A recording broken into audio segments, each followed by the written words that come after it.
वाचो वेगम मनसः क्रोध वेगम हिंसा वेग मुदरोपस्थ वेगम एतान वेगान सहते यस्तु विद्वान निंदाचास्य हृदयम नोपहन्यात्।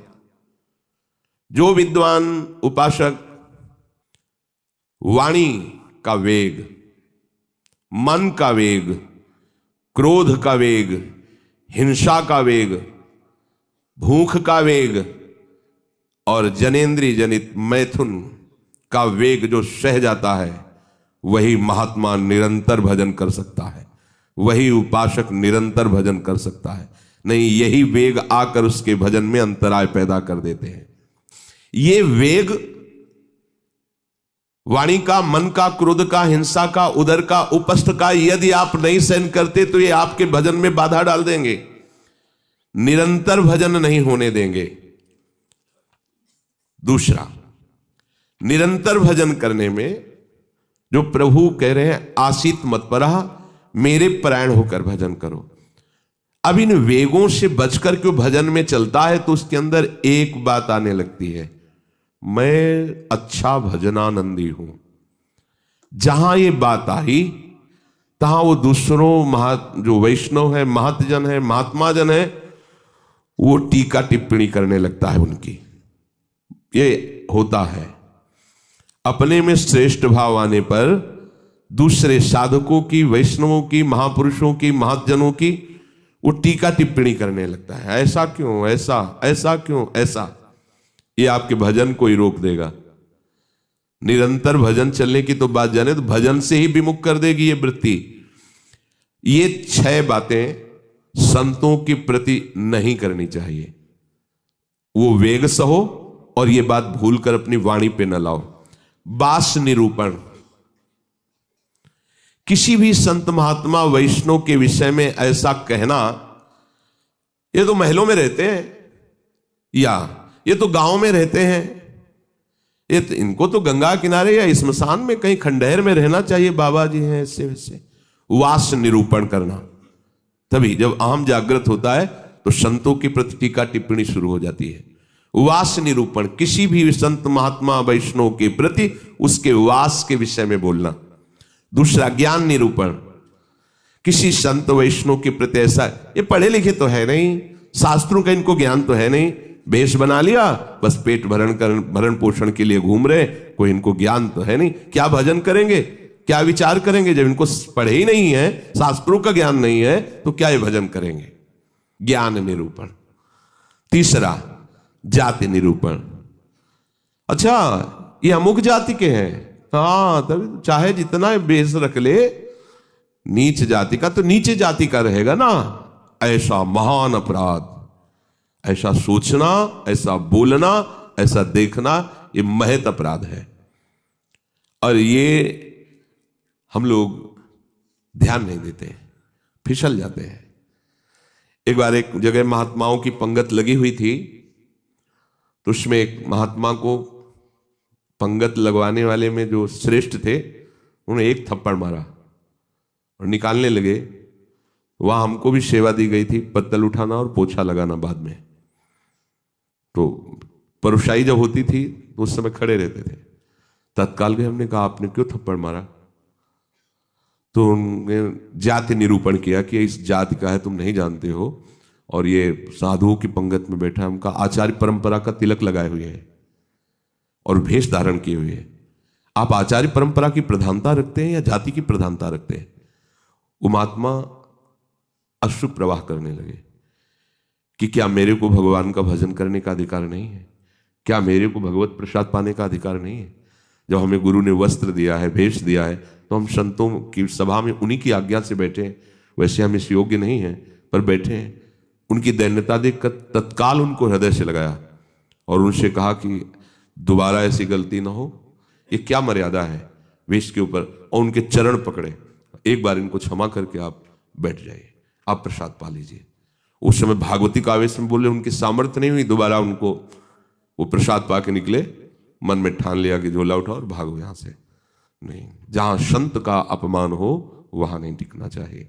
तो भूल हो जाती है। राजसूय यज्ञ में भगवान ब्रह्मा से लेकर के सब ईश्वर कोटि के महापुरुष पधारे थे, जिसमें स्वयं सर्वेश्वर भगवान श्री कृष्ण विराजमान थे। और उस पवित्रता का क्या वर्णन करना, जहां साक्षात धर्मराज विराजमान है वहां अपवित्रता का प्रवेश नहीं हो सकता। लेकिन यज्ञ की पूर्णता नहीं हुई थी। यज्ञ की पूर्णता सुपच वाल्मीकि के चरण धोकर रसोई में पवाने से हुई थी। स्वयं भगवान श्री कृष्ण चंद्रजू ने ऐसा आदेश किया था, जिन्होंने स्वयं गीता जी में कहा, चातुर्वर्णम मया सृष्टा गुण कर्म विभागशः। लेकिन यदि वो भगवद अनुरागी है तो चातुर्वर्णम मया सृष्टा का सिद्धांत नहीं लागू होगा। भगवान व्यास देव जी कह रहे, अहो वत्स पचतो गरीयान यद्जिभ्याग्ये वर्तते नाम तुभ्यम। यदि राधा राधा कृष्ण कृष्ण जिभ्या से निकल रहा है, वो चांडाल भी है, तो उसका चरणामृत लेके पीना चाहिए। इसलिए हरिराम व्यास जी कहते हैं, व्यास मिठाई विप्र की तामे लागे आग, वृंदावन की स्वपच की जूठन खइए मांग। व्यास रसिक तेई बड़े ब्रजते अनत न जाए, वृंदावन की स्वपच लो जूठन मांगे खाएं। ये जाति निरूपण संत के प्रति करना महत अपराध है। और ये जब जाति का अभिमान बना हुआ है तो भगवत दासत्व का अभिमान कैसे आ सकता है? किसी भी मार्ग में हो, आगे चल करके सब लय हो जाता है। ये देहाभिमान के अंतर्गत आता है। देह ही तो जन्मी है जाति में, ये स्वरूपाभिमान थोड़ी है, ये देहाभिमान ही है। इसलिए वैष्णव के सबके एक ही गोत्र है, अच्युत गोत्र। अपने सब रसिकों के एक ही गोत्र है, हरिवंश गोत्र। अगर हम जाति पक्ष में चले जाएंगे तो भगवत पक्ष से हट जाएंगे। तहां जाति कुल नहीं विचार, कौन सुत्तम कौन गंवार, सार भजन हरिवंश को। और या रस मगन मिटय भवत्रास, सुनहु रसिक हरिवंश विलास, श्री हरिवंश गाय। कहीं भी प्रकट हुआ हो किसी भी कुल में, और वो जब आचार्य के शरणागत हो जाता है, आचार्य परंपरा से, तो अभेद हो जाता है। सुनय प्रपन्न जेब है, अभद्र सर्व के गए, तिन्हें मिले प्रसन्न हुए, न जाति भेद मानिए न जाति भेद मानिए। उनको देख करके कहना चाहिए, सुभाग हमारे अहोभाग्य आपके दर्शन हुए, आप पधारिए, आप विराजिए। और जैसे अपने पूज्य जनों का स्वागत किया जाता है, ऐसे मन में भी नहीं आना चाहिए कि ये अमुक जाति का संत है, इसके पैर कैसे छुए, इसका चरणामृत के। अगर ऐसा तो आपका भजन बाधित हो जाएगा। जाति निरूपण, यही गलती हो गई थी दंडकारण्य के ऋषियों से श्री माता सबरी के प्रति। एक तो स्त्री जाति और दूसरी भीलनी। कैसे हम महाब्रह्म ऋषियों के बीच में बड़े बड़े कीड़ा पड़ गए थे, सरोवर के जल का प्रयोग नहीं कर सकते थे, सब अशांत थे। और भगवान श्री राम ने माता सबरी को सौभाग्य दिया ऐसा जो ब्रह्म ऋषियों को भी नहीं मिला। इसलिए कभी किसी संत के जाति निरूपण न करें। ये बिल्कुल, देखो हम सब प्रभु के अंश हैं। कर्म के अनुसार शरीर में आए, कर्म के अनुसार कुल में जन्मे, लेकिन हमको वो लेके थोड़ी बैठना है। हमको तो अपने प्रीतम के पास जाना है। हम ये कुल कर्म को लेके, जाति धर्म को लेकर के, शरीर को लेकर बैठे रहेंगे तो अगला जन्म निश्चित हो जाएगा। हमें प्रभु के पास जाना है। जो ही ये बात सोचकर आगे बढ़े तो आप केवल प्रभु के हो गए, खत्म खेल। बस सृष्टि चक्र के खेल के लिए है चातुर्वर्णम। भगवत मार्ग में जो ही आरूढ़ हुए तो वो शरीर राग हटा, भगवत अंश हो। जितने ब्रह्मा जी पवित्र हैं उतने तुम्हारा स्वरूप पवित्र है। जो भगवान शंकर का स्वरूप है वही तुम्हारा स्वरूप है। स्वरूप में अंतर नहीं है, अंतर है देह में। स्वरूप तो सबका एक ही है, भगवत स्वरूप है, सब आत्म स्वरूप है। चौथा, वृत्ति निरूपण। किसी महात्मा को देख के कहना है ना हाथ में माला है, हमें खास तो भजनानंदी तो लगते नहीं, पड़े रहते हैं, इधर खाते उधर खाते, भंडारा खाते डोलते हैं। बिल्कुल नहीं। तुम क्या जानो, क्या जानो कौन सी क्या वृत्ति है। एक भजन की ऐसी भी वृत्ति होती है जिसमें माला विक्षेप होता है। भजन में सहायक माला होता है, और एक भजन की ऐसी वृत्ति होती है जिसमें माला विक्षेप होता है।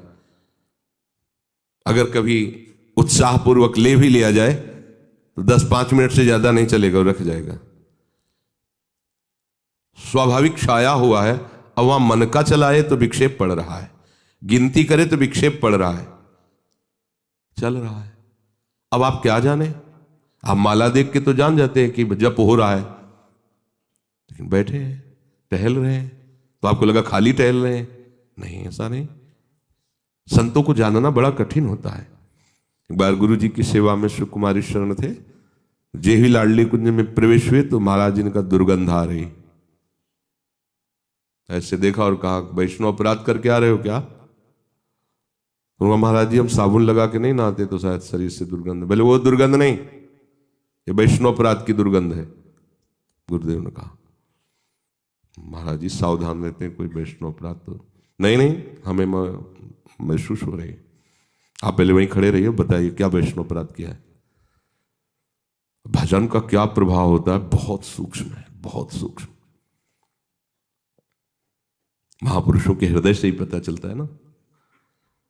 प्रारंभ में था तो पंडित बाबा की वाणी पढ़ी तो तन्मयता एकदम पंडित बाबा में हुई। तो दूसरे दिन सेवा में गए तो उन्होंने कहा कि हमारे चिंतन में कृष्ण बलराम आए, तुम्हारे सिवा और किसी का यहाँ आना नहीं है। तो हम कहा, महाराज जी पंडित बाबा का चरित्र पढ़ रहे तो एकदम उसमें तन्मयता एकदम। बोले हाँ, तभी आया चित्र में। तब कितना सूक्ष्म, मतलब ये सबके समझ में की बात। परिक्रमा दे रहे थे जगन्नाथ बाबा की कुटिया, दोपहर में देखा महाराज जी गए, देखा तो अप्सरा कुंड में ध्यानस्थ एक वृक्ष के नीचे बैठे। महाराज जी वहां से क्यों चले आए? बोले इतनी जोर के गोपाल मंत्र के वहां परमाणु हो सिद्ध पुरुष थे ना, तो हमें विक्षेप पड़ रहा था निज मंत्र में, इसलिए हट के चले आए। वहीं हम पढ़े, हमें कुछ पता नहीं चला। आपका कितना सूक्ष्म, प्रवेश करते ही कह दिया आप वैष्णव अपराध करके आ रहे हैं, दुर्गंध आ रही। वो हाँ महाराज जी, अगर ये वैष्णव अपराध है तो फिर वो एक समोसा बांट रहे थे तो एक संत बार बार समोसा ले और खाते जा रहे थे, फिर लेते जा रहे थे, तो उसने धक्का मारा और दबकाक भगा दिया। तो हमें लगा कि कैसे संत हैं, इस समोसा के लिए बार बार हाथ फैला रहे हैं। तो बोले उनको जानते हो? बोले हाँ, प्राय वो दिखाई देते हैं बिहारी जी की गली में। बोले जाओ, महाराज जी ने पैसा दिया 50 रुपये उस समय, अगर जाओ समोसा खरीदो, उनको दो और उनके चरण पकड़ो, उनसे कहो कि आपके प्रति हमारी ऐसी मलिन बुद्धि हो गई थी, आप हमें क्षमा करें, फिर सेवा में आओ। कितना सूक्ष्म है महापुरुषों का सुरक्षा कवच। किसी भी संत के प्रति, वैष्णव के प्रति, ये तो पड़ा रहता है, तो कभी माला नहीं लिए, तो कोई भजन ध्यान करता नहीं, इस प्रकार से उसकी निंदा करना, ये वृत्ति निरूपण है। पांचवा है स्वरूप निरूपण। इनके चेहरे में कोई तेज तो है नहीं, हमें लगता है कोई महात्मा तो है नहीं, बनावटी ही लग रहे हैं, कोई आकर्षण तो है नहीं इनके चेहरे में, सच्चे साधु नहीं है, ऐसा वैसा नहीं। आप क्या जानते हो, ये राख से ढकी हुई आग है, राख हटे तब पता चलेगा। अगर चेहरे से ही महात्मा की पहचान होती तो जड़ भरत जी को पहचान लेता रहुगण। और साधारण सत्संगी नहीं, कपिल भगवान से सत्संग करने जा रहा है, कोई साधारण सत्संगी नहीं, महापुरुषों का संग करने वाला है, फिर भी नहीं पहचान पाया राख से ढकी हुई आग को।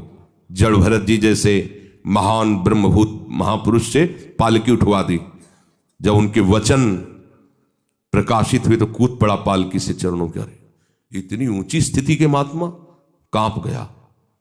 ये किसी भी महात्मा के बाह्य रूप को देख करके नहीं जाना जा सकता कि किस कोटि का महात्मा है, कितनी ऊंचाई का है। इसलिए इनमें तेज नहीं है, इनका चेहरा कोई आकर्षणकारी नहीं है, ऐसे कोई साधारण लगते हैं, कोई सच्चे साधु तो है नहीं, ऐसा नहीं करना चाहिए। छठवां धातु निरूपण। भक्त या भगवत विग्रह की, अच्छा ये पत्थर के ठाकुर जी हैं, सप्तम धातु के हैं, ये काहे से बने हुए ठाकुर जी? अगर वो मंदिर में विराजमान तो साक्षात प्रभु विराजमान, कुटिया में विराजमान तो साक्षात प्रभु विराजमान।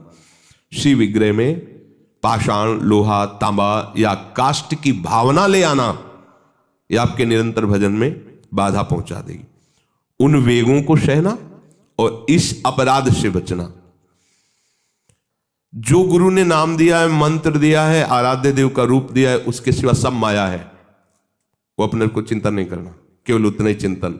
ये बहुत कठिन बात है। प्रायः मनमानी भजन करने में ज्यादा अच्छा लगता है, और गुरु मंत्र और गुरु श्री मुख से जो दिया गया उपासना नाम है, पद्धति है, उसमें मन मरता है, इसलिए उसमें मन नहीं लगना चाहता। हम ये देखते हैं, प्रायः कई उपासकों से सुना है उनके हृदय की बात, जो गुरु प्रदत्त है उसमें नहीं लगेगा और मन माने लग जाएगा। मन ने स्वीकार कर लिया चितम केशवम राम नारायण, ये रटे हम उन्हीं गुरु से पूछ रहे हैं जिन्होंने मंत्र दिया है, नाम दिया, ये हम रटे। तो ये बुरी बात तो है नहीं, भगवान के नाम जपिए, पर बात नहीं बनेगी। जहां बात बननी है वहां मंत्र मूलम गुरु वाक्यम, जो गुरुदेव ने शब्द दिया है, नाम दिया है, मंत्र दिया है, बस होए अनन्य एक व्रत गाए, वही। चाहे जितना मन चंचल हो, जो ऐसी निष्ठा वाला होता है, देर नहीं लगता शांत होने में। पर जिनका है कि छलांग लगाना अच्छा लगता है, थोड़ी देर ये जपा, थोड़ी देर वो जपा, थोड़ी देर वो जपा। अरे भगवान का तो भजन करना है। अभी वो पद्धति को नहीं समझे, अभी रस मार्ग में बहुत दूरी है, अंतराय है।